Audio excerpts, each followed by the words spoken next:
Problem হলো একটা জিনিস, যেটা মেন প্রবলেম হয়ে দাঁড়িয়েছে সবসময়, এটা হচ্ছে কারো কারো ডিলে হতে পারে, কারো কারো ডিলে নাও হতে পারে। এরকম প্রবলেম হবে কিনা গাড়ি ধোয়ার সময়, যে তাদের হতে পারে ডিলে, যে তারা ফেস করতে পারো।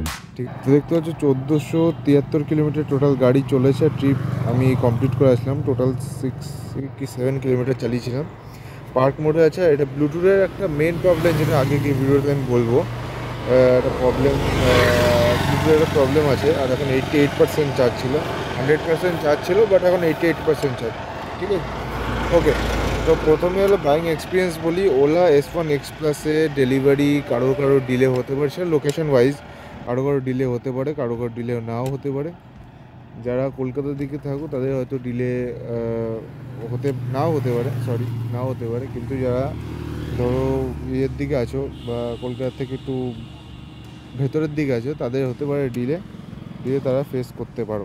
ঠিক আছে, তো এটা হলো নিউ S1 X প্লাস। এখন নিউ নেই, অলরেডি 1 বছর হতে যাচ্ছে। ঠিক আছে, এক্সপিরিয়েন্স বলি, আমি গাড়িটা রিসেন্ট কাল পরশু ধুয়েছিলাম, তো সেরকম কোনো প্রবলেম হয়নি ধুতে গিয়ে। আর আমি প্রথম ধুতে গিয়ে ভয় পাচ্ছিলাম।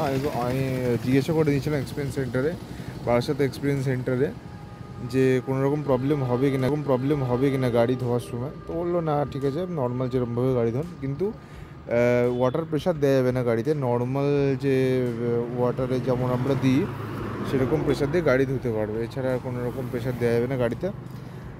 প্রবলেম হলো একটা জিনিস, যেটা মেন প্রবলেম হয়ে দাঁড়িয়েছে সবসময়, এটা হচ্ছে এটার ব্রেক প্যাড। এটা দেখো, ব্রেক প্যাড এটা লুজ হয়ে গেছে। ব্রেক প্যাডটা দেখো, ব্রেক প্যাডটা এটা লুজ হয়ে যায়।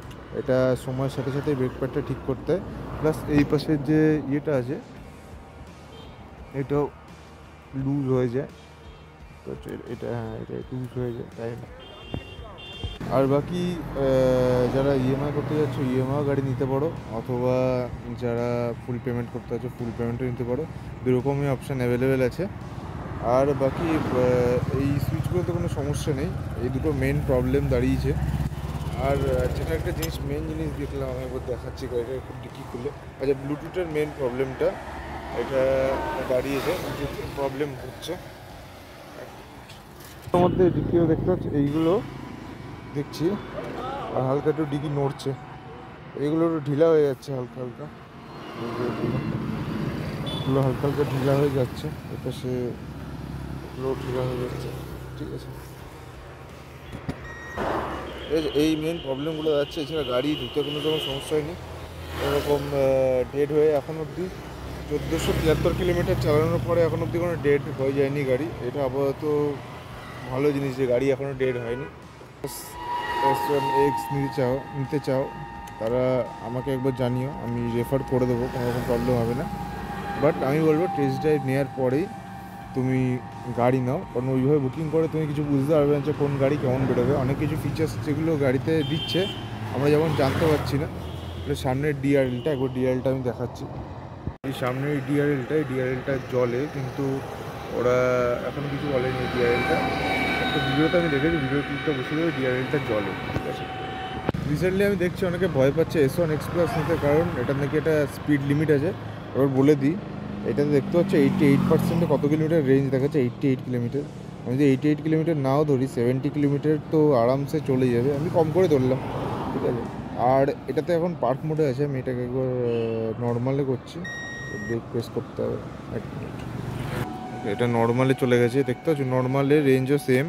কিন্তু যখন এটা ইকোতে দেবে, ইকো একটা মোড আছে, এটাতে 110 কিলোমিটার রেঞ্জ দেখাবে। কেউ কেউ ভাববে যে এটা মানে এত ব্যাটারি গাড়ি স্পিড দেবে না। আমি টোটাল এই গাড়িটা 82 কিলোমিটারে রাইড করে এসেছি। ঠিক আছে, অসাধারণ রেঞ্জ, কোনো রকম রেঞ্জের কোনো রকম প্রবলেম নেই গাড়িতে।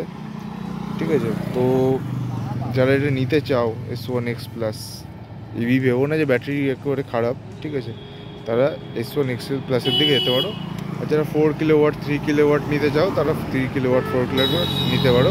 একবার টেস্ট ড্রাইভ নিয়ে নিও। ঠিক আছে, ঠিক আছে। আচ্ছা, তো নেক্সট ভিডিওতে আমরা কথা বলবো এর রেঞ্জ নিয়ে। নেক্সট ভিডিওতে ফাইনালি আমি রেঞ্জ ভিডিও নিয়ে আসছি। ঠিক আছে, কত কী রেঞ্জে কত কিলোমিটার টোটাল যাবে, স্পিড পিক আপ কেমন, সব কিছু নেক্সট ভিডিওতে দেখা হবে। ঠিক আছে, আজকের জন্য ভিডিও এই অবধি। Thank you so much for watching.